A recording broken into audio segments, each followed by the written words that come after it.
Welcome guys GK MCQ gem के channel में आपका बहुत बहुत स्वागत है। आज के इस वीडियो में हम डिस्कस करने वाले रसायन विज्ञान यानी कि केमिस्ट्री के मल्टीपल चॉइस क्वेश्चन जो आपके एंट्रेंस एग्जाम और कंपटीशन एग्जाम के लिए बहुत ज़्यादा इंपॉर्टेंट है। सो गाइज अगर आपने चैनल सब्सक्राइब नहीं किया तो प्लीज़ सब्सक्राइब कर लीजिए ताकि आपको रोजाना मल्टीपल चॉइस क्वेश्चन मिलते रहे और आपकी तैयारी और बेटर हो सके। ठीक है। सो गाइज हमने जो पिछला वीडियो था उसमें भौत विज्ञान के डिस्कस कर चुके थे, तो इसमें रसायन विज्ञान का स्टार्ट करते हैं। ठीक है, यहाँ तक आ गए थे अपन। निम्नलिखित कार्बनिक यौगिकों में से किसे आयरन यौगिक से उत्पादन दाब को निकाला जाता है, बताइए। निम्नलिखित कार्बनिक यौगिक, ये सब आपके सामने कार्बनिक यौगिक है, तो इनमें से आयरन यौगिकों से उत्पादन दाब को निकाला जाता है बेंजोइक अम्ल, थैलिक अम्ल, ऑक्जेलिक अम्ल या फिर हमारा सिनेमिक अम्ल। किसी एक पे टिक लगा दो गाइज, लगा दिया, चेक नाउ। इसका राइट ऑप्शन हो जाएगा आपका ऑक्जेलिक अम्ल। ठीक है, यानी कि आयरन यौगिकों से उत्पादन दाब को निकाला जाता है ऑक्जेलिक अम्ल। ठीक है, इसका यूज किया जाता है। चलते आगे और निम्नलिखित कार्बनिक यौगिकों में से किसको सर्वप्रथम प्रयोगशाला में तैयार किया गया, लेबोरेटरी में प्रिपेयर किसको किया गया सबसे पहले? इथेन को, यूरिया को, एथिलीन को या फिर मीथेन को? मोस्ट इंपॉर्टेंट क्वेश्चन है, किसी भी इंट्रेंस एग्जाम में बन सकता है। टिक लगा दिया गाइज, गलती सही बट टिक लगा दिया करो बस, ताकि आपका खुद का एनालिसिस हो सके, आपका टेस्ट खुद का हो सके। क्योंकि ऐसे लॉकडाउन में आपको कोरोना वायरस में कोचिंग सेंटर पर तो आप जा नहीं रहे होंगे, तो ये तरीका बेस्ट है। लगा दिया, तो इसका राइट ऑप्शन हो जाएगा यूरिया। तो यूरिया कार्बनिक यौगिक है। ठीक है, और इसको सबसे पहले प्रयोगशाला में तैयार किया गया। अगला है, यूरिया में नाइट्रोजन की प्रतिशत मात्रा होती है, कितनी होती है? जो किसान भाई लोग होंगे, यानी कि जो फार्मर बैकग्राउंड से बिलोंग करते होंगे, तो उसको तो आ गया होगा, क्योंकि वो तो यूरिया के खाद के जो कट्टे लेके आते हैं तो उन पर लिखा होता है स्पष्ट कितना परसेंट, 26, 36, 46 या फिर 60। नाइट्रोजन कितना परसेंट होता है? सो गाइज इसका राइट ऑप्शन आपने टिक लगा दिया होगा। इसका राइट ऑप्शन है 46। ठीक है, जब भी आप यूरिया का खाद लेके आता हो उस पर भी लिखा होता है नाइट्रोजन 46%। ठीक है, चलते आगे और मानव निर्मित प्रथम कृत्रिम रेशा था। मानव निर्मित प्रथम कृत्रिम रेशा था नाइलॉन, टेरिकॉट, पॉलिस्टर, रेयॉन। बहुत अच्छा क्वेश्चन है, मानव निर्मित प्रथम कृत्रिम रेशा। तो टिक लगा दो गाइज, लगा दिया, राइट ऑप्शन इज रेयॉन। ठीक है, रेयॉन मानव निर्मित प्रथम कृत्रिम रेशा था। फलों के रस को सुरक्षित रखने के लिए किसका प्रयोग किया जाता है? एसिटिक अम्ल, बेंजोइक अम्ल, सल्फ्यूरिक अम्ल या फिर फॉर्मिक अम्ल? बहुत ही अच्छा क्वेश्चन है। फलों के रस को सुरक्षित रखने के लिए किसका प्रयोग किया जाता है? एसिटिक, बेंजोइक या फिर सल्फ्यूरिक या फिर फॉर्मिक? टिक लगा दिया, चेक नाउ। बेंजोइक अम्ल का प्रयोग किया जाता है। ठीक है, फलों को रस को सुरक्षित रखने के लिए। अगला क्वेश्चन है, निम्नलिखित में कौन प्राकृतिक बहुलक नहीं है? बहुलक से क्वेश्चन बनता है 100% पॉलीमर से। ठीक है, तो यहाँ पर पूछा गया है कि निम्नलिखित में से कौन प्राकृतिक बहुलक नहीं है? चमड़ा, ऊन, नायलॉन, रेशम। यानी कि गाइज आपको पता होना चाहिए कि इनमें कौन कौन से प्राकृतिक बहुलक है, तभी तो आप बता पाएंगे ना कि कौन सा नहीं है। तो बता दो, आप बता दिया, यानी कि आपने टिक लगा दिया। किसी ने तो चमड़े पे लगाया हुआ, किसी ने ऊन पे, किसी ने नायलॉन पे, किसी ने रेशम पे लगाया हुआ। तो चेक ही कर लेते इसका राइट ऑप्शन क्या है। तो जिसका नायलॉन था उसको बहुत बहुत धन्यवाद, और जिनका नहीं था तो उनको पनिशमेंट दी जाती है कि ये वीडियो 2 से 3 बार देगी। ठीक है, तो गाइज ये जो नायलॉन है ये प्राकृतिक बहुलक नहीं है, जबकि चमड़ा, ऊन और रेशम ये हमारे प्राकृतिक बहुलक है। ठीक है, और बहुलक से क्वेश्चन बनता है तो मैं आपके लिए बहुलक के स्पेशल वीडियो बना दूंगा बहुलक के ऊपर, उसमें सारा हम डिस्कस कर लेंगे। ठीक है ना, चलते आगे और, क्योंकि बहुलक इंपॉर्टेंट चैप्टर है। प्राकृतिक रबड़ एक बहुलक है। देखो फिर बहुलक से क्वेश्चन आ गया, तो प्राकृतिक रबड़ एक बहुलक है गाइज। एक होता है कृत्रिम और यहाँ पर पूछा गया है प्राकृतिक, तो एसिटिलीन का, क्लोराइड का, आइसोप्रीन का, इथिलीन का।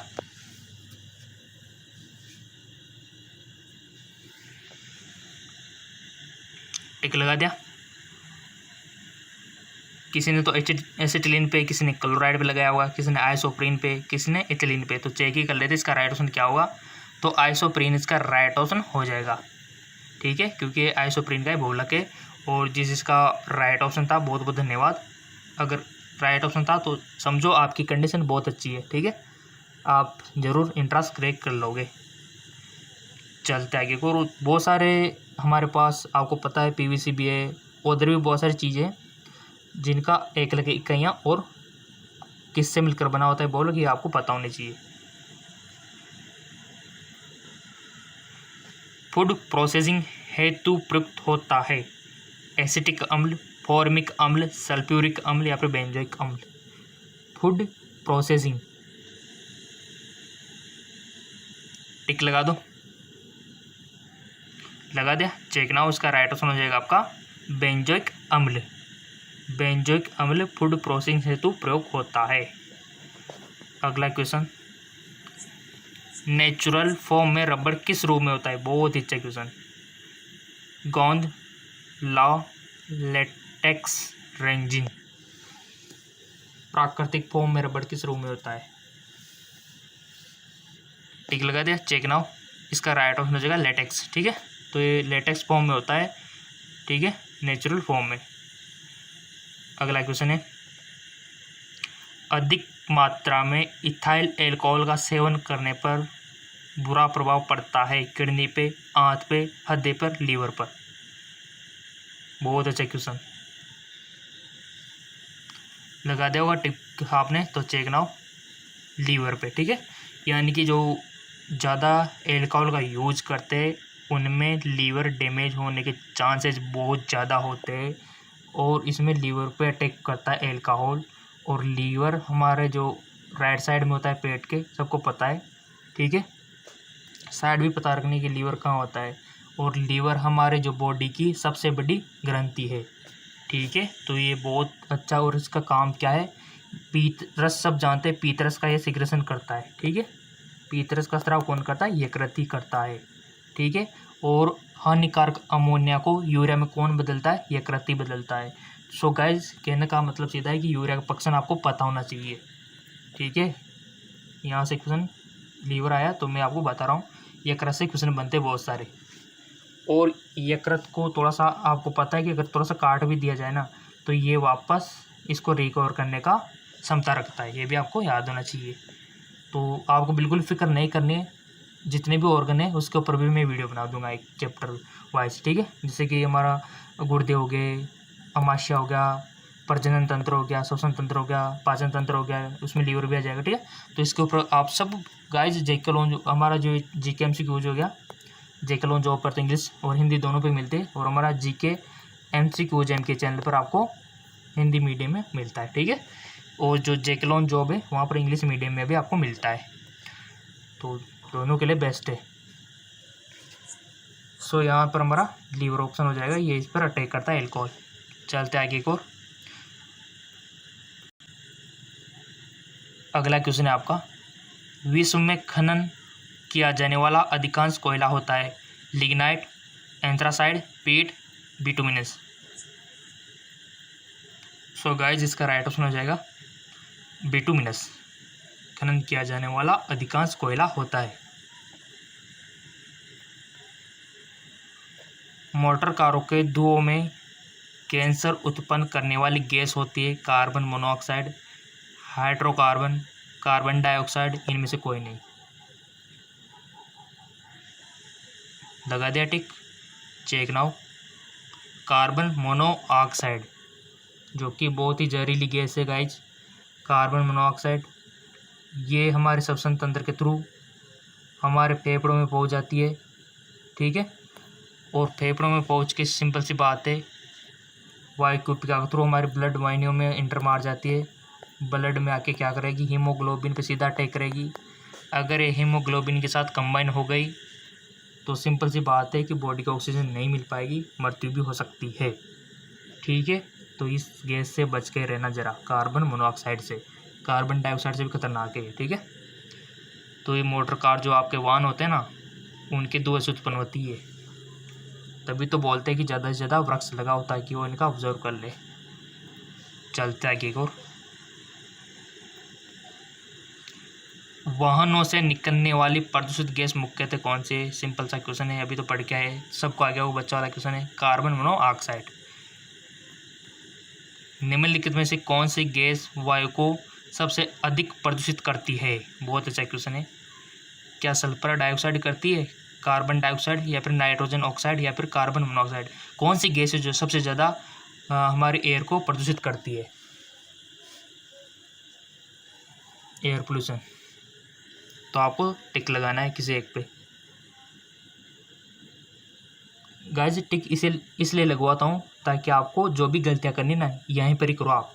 इंट्रांस अपने कंपटीशन एग्जाम में मत करना प्लीज़, ठीक है? आपका फ्यूचर का मामला है, वहाँ पर गलतियाँ मत करना। जितनी हो सके यहाँ पर करो, कोई दिक्कत नहीं है। यहाँ पर तो 100 बार गलतियाँ करो आप, 100 बार वीडियो देखो, 100 बार अगर आप टिक लगाना सीखोगे आप ही सीखोगे, देखो, ठीक है? तो यहाँ पर टिक लगाने से आपका क्या फ़ायदा है? क्योंकि आपकी गलतियाँ सामने निकल कर आएगी ना, तभी तो आपको पता चलेगा कि कहाँ पर हम गलतियाँ कर रहे हैं, ठीक है? तो आई होप समझ में आ गया होगा और आपने राइट टिक लगा दिया होगा। Check now. कार्बन मोनोऑक्साइड, ठीक है? तो यानी कि कार्बन मोनोऑक्साइड जो है वायु को सबसे अधिक प्रदूषित करती है, सल्फर डाइऑक्साइड से भी ज़्यादा, कार्बन डाइऑक्साइड से भी ज़्यादा, नाइट्रोजन ऑक्साइड से भी ज़्यादा। चलते आगे। नीली ज्वाला के साथ जलने वाली गैस है। बहुत अच्छा। नीली ज्वाला के साथ जलने वाली गैस कौन सी है? देखो, डिफरेंट गैस से अलग अलग कलर देती है और डिफरेंट धातुएं अलग अलग कलर के साथ जलती है, ठीक है? और उनके कलर से उनकी पहचान होती है। तो यहाँ पर पूछा गया है नीली ज्वाला के साथ, तो hydrogen, nitrogen, carbon monoxide, carbon dioxide. तो इसका राइट ऑप्शन हो जाएगा आपका कार्बन मोनोऑक्साइड। नीली ज्वाला के साथ जलने वाली गैस है, अगर जल रही है तो समझ आना कि वो कार्बन मोनोऑक्साइड है। मुख्य विधि जिसके द्वारा वातावरण में CO2 गैस कम होती है वह है उत्प्रेरकता, इलेक्ट्रोलिसिस, प्रकाश संश्लेषण, या फिर संकलन। कौन सी विधि गाइज जिसके द्वारा CO2 गैस कम होती है वातावरण में, इन्वायरमेंट में? टिक लगा दिया। प्रकाश संश्लेषण। बहुत अच्छा, जिसने प्रकाश संश्लेषण बताया बहुत बहुत धन्यवाद। फोटोसिंथेसिस। क्यों? क्योंकि इसमें CO2 का यूज होता है, CO2 का यूज होता है प्रकाश संश्लेषण में, और मिलता क्या है? O2 मिलती है। तो इसलिए ये विधि CO2 को कम करती है वातावरण में। तभी तो बोलते हैं कि ज़्यादा से ज़्यादा वृक्ष लगाओ ताकि शुद्ध वायु आपको मिल सके, क्योंकि पौधे CO2 का अधिक उपयोग करेंगे, सारी CO2 तो वातावरण की तो वही खींच लेंगे, तो फिर वातावरण शुद्ध हो जाएगा आपका। चलते आगे एक और। प्रकाश संश्लेषण में पौधों द्वारा निम्न में से कौन सी गैस उपयोग की जाती है? बहुत अच्छा। क्लोरीन, अमोनिया, कार्बन डाइऑक्साइड, इनमें से कोई नहीं। तो अभी तो पढ़ के आए थे आप, कार्बन डाइऑक्साइड, ठीक है? रात्रि में पेड़ों के नीचे सोना हानिकारक है क्योंकि पेड़ छोड़ते हैं carbon dioxide, oxygen, carbon monoxide, carbon tetrachloride. So guys इसका राइट ऑप्शन हो जाएगा कार्बन डाइऑक्साइड, यानी कि रात में उल्टा होता है। दिन में तो यह क्या कर रहे थे? कार्बन डाइऑक्साइड का उपयोग कर रहे थे क्योंकि प्रकाश संश्लेषण की क्रिया हो रही थी, बट रात में बंद है प्रकाश संश्लेषण की क्रिया, तो रात में कार्बन डाइऑक्साइड छोड़ते। तभी तो इसके नीचे नहीं सोना चाहिए, भारी पेड़ होते हैं ना, जैसे बरगद हो गया, आम का पेड़ हो गया, क्योंकि वहाँ पर ऑक्सीजन की कमी रहती है उनके नीचे। कार्बन डाइऑक्साइड गैस जल से अभिक्रिया करके क्या बनाती है बताइए?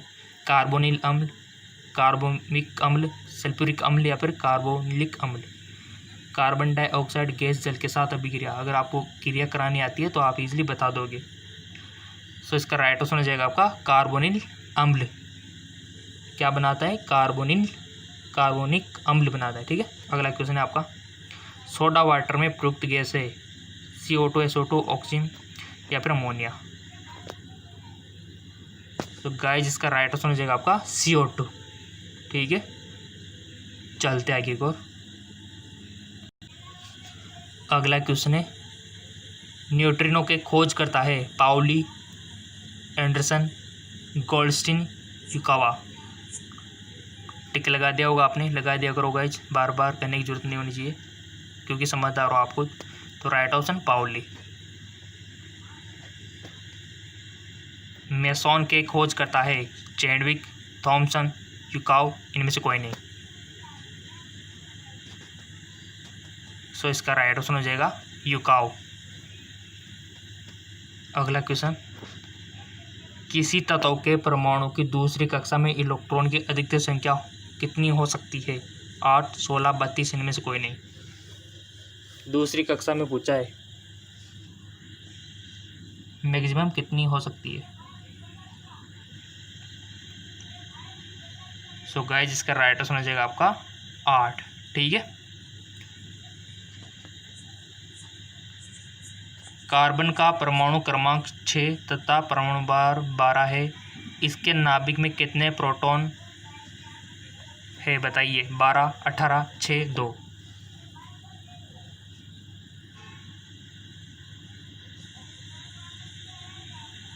सो इसका राइट आंसर हो जाएगा आपका 6। ठीक है। इसके नाभिक में कितने प्रोटॉन होंगे? 6 होंगे। और जिसको परमाणु भार पता है ना कि क्या होता है तो ऑब्वियसली बात है उसको तो आ गया होगा। चलते आगे और, किसी तत्व के परमाणु में 2 प्रोटॉन, 2 न्यूट्रॉन और 2 इलेक्ट्रॉन हो तो उस तत्व की द्रव्यमान संख्या कितनी होगी?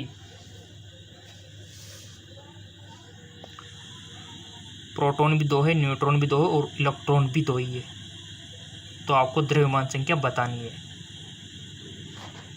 2, 4, 6, 8। टिक लगा दिया होगा आपने भी किसी न किसी पे। तो इसका राइट ऑप्शन हो जाएगा 4। ठीक है। चलते आगे और,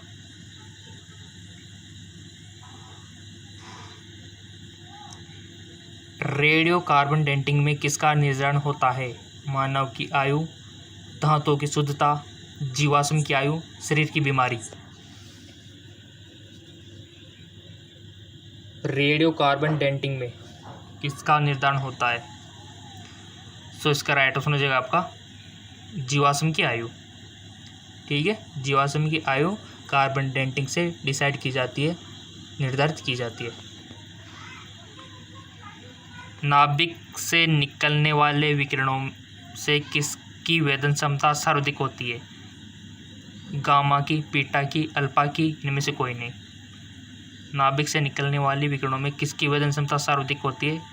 क्रम वाइज तो आपको पता ही होगा, अल्फा, बीटा, गामा। तो सिंपल सी बात है, इसका राइट ऑप्शन हो जाएगा गामा। ठीक है।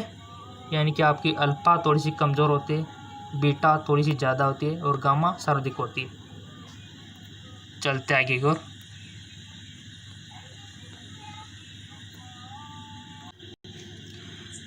निम्नलिखित में से कौन हाइड्रोजन का समस्थानिक नहीं है? यानी कि आपको पता होना चाहिए हाइड्रोजन के तीनों समस्थानिक।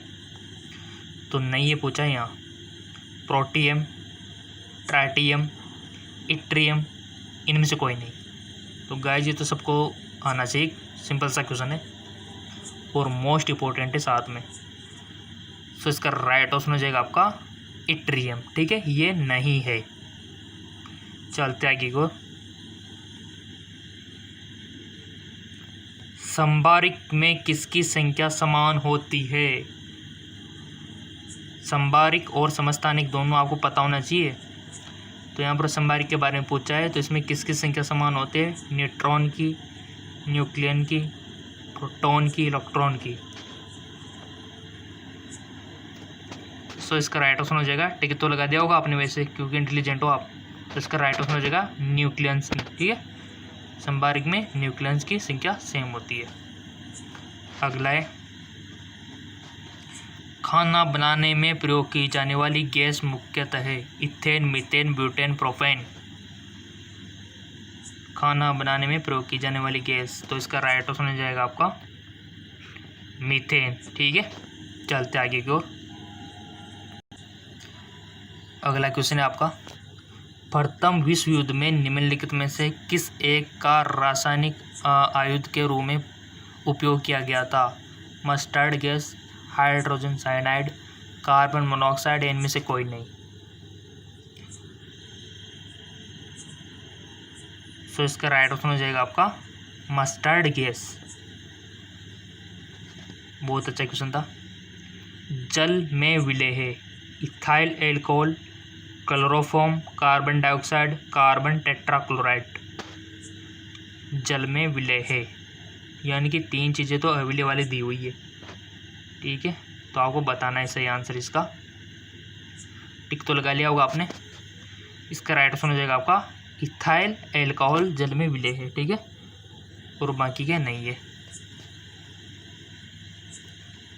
शराब में उपस्थित रहता है ethyl alcohol, carbon dioxide, carbon monoxide, chloroform.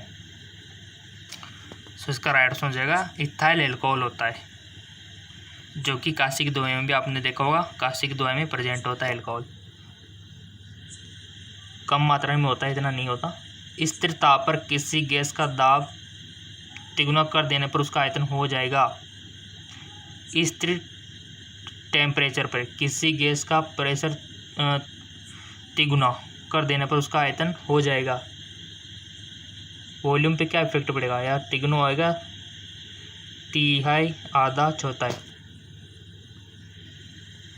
Temperature तो स्थिर है, किसी गैस का प्रेशर तिगुना कर देने पर उसका आयतन पे क्या इफेक्ट पड़ेगा। बहुत अच्छा क्वेश्चन है गाइज, थोड़ी सी दिमाग लगाने वाली बात है, और टिक भी लगा दिया होगा आपने। इसका राइट ऑप्शन हो जाएगा आपका तिहाई हो जाएगा, ठीक है। एक गैस का वाष्प घनत्व 14 है, उसका अणुभार होगा 14, 21, 28, 12। सो इसका राइट ऑप्शन हो जाएगा आपका 28, ठीक है। अगला है, किसी गैस का अणुभार उसके वाष्प घनत्व का कितना होता है। किसी गैस का अणुभार उसके वाष्प घनत्व का कितना होता है, दुगुना, आधा, तिगुना, 4 गुना।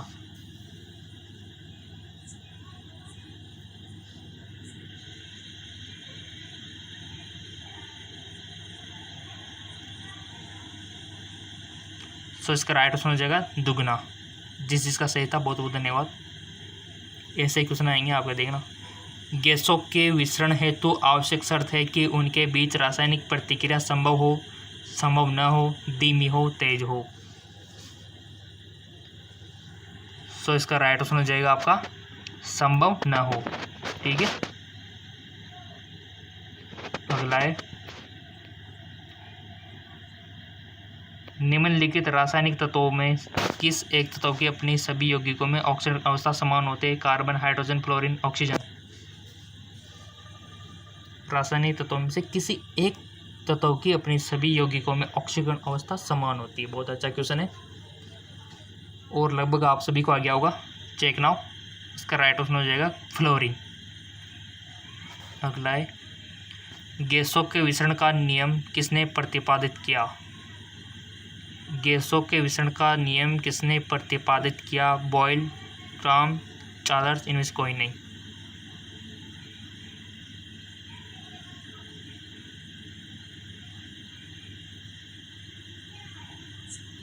तो इसका राइट ऑप्शन हो जाएगा आपका ग्राहम, ठीक है। अगला है, रासायनिक अभिक्रिया में उत्प्रेरक की भूमिका है। बदलना, अभिक्रिया की उष्मा, अभिक्रिया का उत्पाद, सक्रियण ऊर्जा, इनमें से कोई नहीं।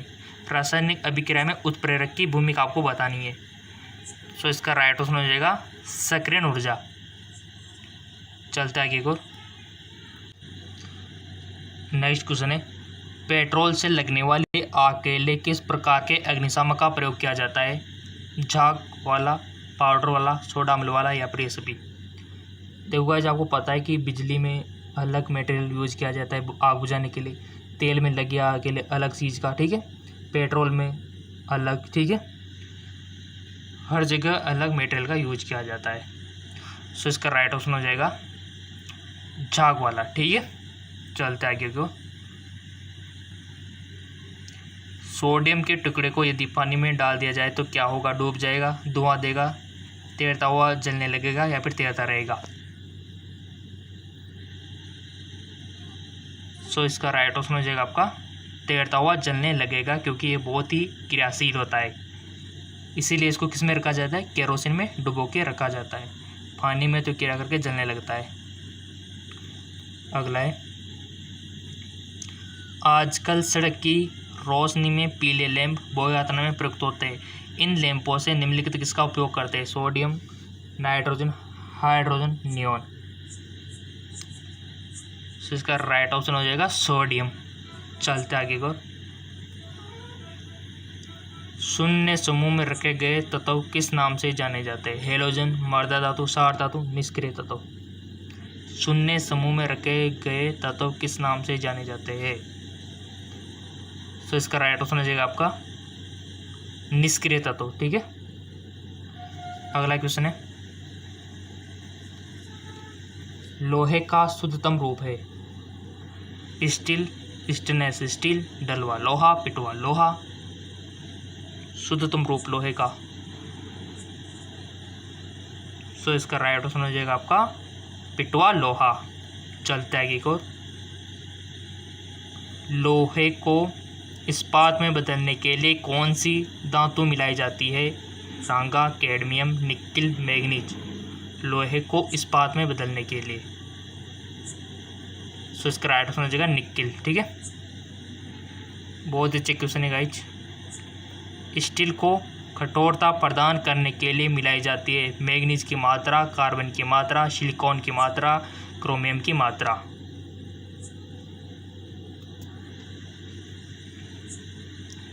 सो इसका राइट ऑप्शन हो जाएगा क्रोमियम की मात्रा। जिसकी क्रोमियम की मात्रा चूज किया, बहुत बहुत धन्यवाद। किस पदार्थ के लगाने से कटे स्थान में रक्त का बहना शुरू हो जाता है? किस पदार्थ के लगाने से कटे स्थान से रक्त का बहना रुक जाता है? सॉरी, ठीक है। तो फेरिक क्लोराइड, अमोनियम क्लोराइड या फिर पोटेशियम क्लोराइड, सोडियम क्लोराइड। सो इसका राइट ऑप्शन हो जाएगा आपका फेरिक क्लोराइड। ठीक है, आपने देखा होगा कि हम जब सेविंग वेविंग कराने जाते हैं, कट लग जाता है तो फिटकरी लगा दी जाती है। ठीक है, इसके पीछे राज छिपा हुआ है आयनों का। ठीक है, निम्नलिखित में से किस धातु का प्रयोग मानव द्वारा सबसे पहले किया गया? लोहे का, चांदी का, सोने का, तांबे का। सबसे पहले कौन सी मेटल का यूज किया गया था मानव द्वारा? तो आपने भी राइट ऑप्शन चूज कर ही लिया होगा। इसका राइट ऑप्शन हो जाएगा तांबे का। ठीक है, तांबे धातु का प्रयोग सबसे पहले मानव ने किया था, मानव द्वारा किया गया था। निम्नलिखित में से कौन धातु पित्तल तथा जर्मन सिल्वर इन सभी में उभय घटक के रूप में विद्यमान है? तांबा, जस्ता, टीन। राइट ऑप्शन इज तांबा। चलते आगे को। अगला क्वेश्चन है आपका, कैलोरीमीटर बनाया जाता है? लोहा, एल्यूमिनियम, तांबा, चांदी। सो इसका राइट ऑप्शन हो जाएगा तांबा। तड़ित चालक निर्मित होते हैं? इस्पात, तांबा, लोहा, इनमें से कोई नहीं। सो राइट ऑप्शन इज तांबा। अंडे का बाह्य खोल प्रमुख किसका बना होता है? Calcium carbonate, calcium bicarbonate, calcium chloride, calcium phosphate. अंडे का जो बाहरी कवच होता है ना, सुरक्षा कवच, वो किसका बना हुआ होता है?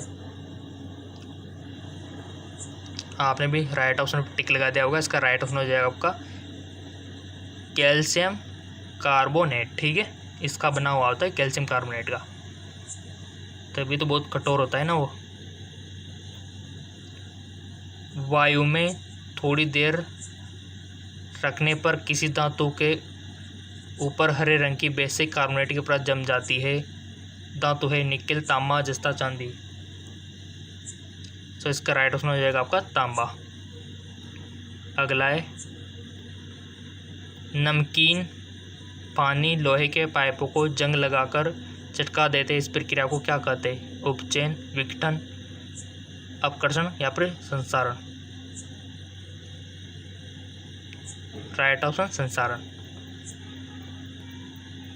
निम्नलिखित में किससे टेप रिकॉर्डर की टेप लेपित रहती है? फेरोमैग्नेटिक चूर्ण, नीला तोता, पारा, इनमें से कोई नहीं। राइट ऑप्शन इज फेरोमैग्नेटिक चूर्ण। निम्न में कौन सा धातु अम्लगम नहीं बनाता है? सोडियम, लोहा, तांबा, पोटेशियम। कौन सा धातु अमलगम नहीं बनाता है? बहुत अच्छा क्वेश्चन पूछ लिया, तो आपने भी बहुत अच्छा आंसर दे देना चाहिए इसका, दे दिया तो चेक कर लेते। इसका राइट ऑप्शन हो जाएगा लोहा। ठीक है, तो लोहा धातु अमलगम नहीं बनाता है। ओके,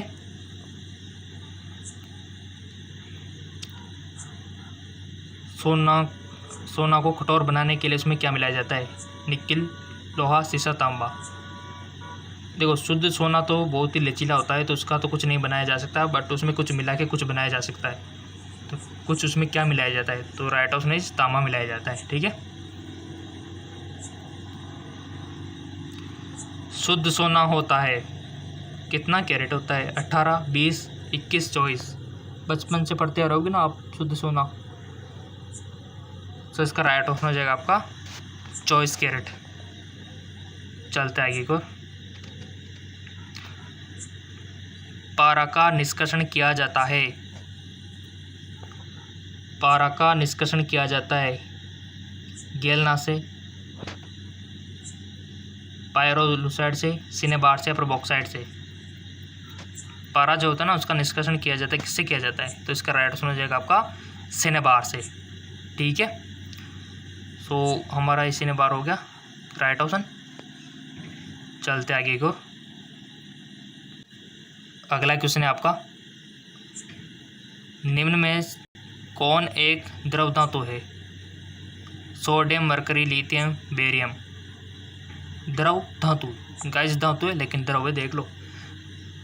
सो इसका राइट ऑप्शन हो जाएगा मरकरी। मरकरी एक धातु है जो कि द्रव है।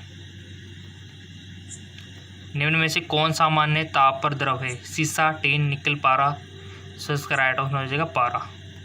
अगला है आपका, मरकरी को किस धातु के पात्र में रखा जाता है? लोहे के में, जस्ते के में, सिल्वर के में या फिर लेड के में? मरकरी को किस धातु के पात्र में रखा जाता है? सो राइट ऑप्शन हो जाएगा इसका लोहे के में। ठीक है, शीशे का निष्कर्षण मुख्यतः किस अयस्क से किया जाता है? शीशे का निष्कर्षण मुख्यतः किस अयस्क से किया जाता है? गेलना, हेमेटाइट, सिनेबार, ये सभी। सो इसका राइट ऑप्शन हो जाएगा आपका गेलेना। ठीक है, चलते आगे को। वाहनों से उत्सर्जित धुएं में किसकी उपस्थिति से प्रदूषण होता है? लोहा, सीसा, सोडियम, पोटेशियम। सो इसका राइट ऑप्शन हो जाएगा आपका सीसा। ठीक है, संचायन बैटरियों में निम्नलिखित में कौन सी धातु का प्रयोग किया जाता है? शीशे का, तांबे का, एल्यूमिनियम का, जस्ते का। टिक लगा दिया, चेक ना। उसका राइट ऑप्शन हो जाएगा शीशे का। ठीक है, निम्नलिखित में से किसे भविष्य का धातु कहते हैं? लोहे को, स्टील को, तांबे को या फिर टाइटेनियम को? भविष्य का धातु चूज कर लिया ऑप्शन। राइट ऑप्शन है टाइटेनियम को बोला जाता है। चलते आगे को। नाभिकीय रिएक्टर की संरचना के लिए अनिवार्य तत्व कौन सा है? Nickel, zirconium, tungsten, cobalt. 100% question बनता है ऐसे नाभिकीय रिएक्टर से। नाभिकीय संलयन से बन सकता है, विखंडन से बन सकता है और हाफ अर्धवायु से बन सकता है। ठीक है, तो ये कंप्लीट होना चाहिए आपका। नाभिकीय रिएक्टर की संरचना के लिए अनिवार्य तत्व आपको बताना है। आई होप आपने चूज कर लिया होगा। इसका राइट हो जाएगा जर्कोनियम। जर्कोनियम नाभिकीय रिएक्टर की संरचना के लिए अनिवार्य तत्व है, जर्कोनियम। ठीक है, वायुयान निर्माण में निम्न में से कौन सी धातु प्रयुक्त होती है? यानी कि एरोप्लेन देखी होगी ना आपने, तो कौन सी धातु उसमें प्रयुक्त किए जाते हैं बनाने में? पैलेडियम, सीसा, टाइटेनियम, इनमें से कोई नहीं। देखो उसको लोहे से तो बनाएंगे नहीं, किसी और ही धातु का उपयोग किया जाएगा। सिंपल सी बात है, कॉमन साइंस है। तो राइट ऑप्शन भी चूज कर लिया होगा। इसका राइट ऑप्शन हो जाएगा पैलेडियम से बनाया जाता है। ठीक है, निम्न में से कौन सी धातु कमरे के ताप पर द्रव अवस्था में होते हैं? तो कौन सी धातु कमरे के ताप पर द्रव अवस्था में? Radium, silicon, sodium, gallium. So इसका राइट ऑप्शन हो जाएगा गैलीनियम। ठीक है, सो गाइज ये हमारा 4-3, ठीक है, यानी कि 430 कंप्लीट हो गया। और नेक्स्ट वीडियो हम डिस्कस कर लेंगे। अगर आपने पिछले वाले वीडियो नहीं देखे तो प्लीज़ देख लीजिए, वीडियो को आपको मिस नहीं करना है, सारे वीडियो इंपॉर्टेंट है। ठीक है, और उनका लिंक कुछ का डिस्क्रिप्शन में दिया हुआ है, अगर आप डिस्क्रिप्शन नहीं देखना चाहते तो नीचे लोगो दिख रहा होगा GK MCQ MK का, तो उस पर क्लिक करके वीडियो का ऑप्शन आएगा और सारे वीडियो आप देख सकते हो, लिस्ट आ जाएगी। ठीक है, वीडियो मिस कर दिया तो आप खुद का नुकसान कर रहे हो। ठीक है, और इंग्लिश मीडियम के लिए हमारा JK लॉन जॉब चैनल है सही, JK लॉन जॉब। ठीक है, तो रोज़ाना इस पर आपको क्या है, इस चैनल पर हिंदी मीडियम में आपको मल्टीपल चॉइस क्वेश्चन मिलते रहेंगे, और जो JK लॉन जॉब है वहाँ पर भी आपको हिंदी और इंग्लिश दोनों में मिलते रहेंगे। ठीक है, ताकि आपकी तैयारी बेटर हो सके। तो हार्मोन, विटामिन, वायरस से होने वाले डिजीज़, बैक्टीरिया से होने वाले डिजीज़, इन सब के लिंक नीचे डिस्क्रिप्शन में दिए हुए, क्योंकि वहाँ से क्वेश्चन बनते हैं। ठीक है, तो देखो गाइज, कोई भी टॉपिक को आप बता सकते हो कि इस टॉपिक पर सर वीडियो चाहिए तो मैं बना दूँगा। ठीक है, और सब्सक्राइब कीजिए, लाइक कीजिए और शेयर कीजिए अपने दोस्तों के साथ। ओके, धन्यवाद।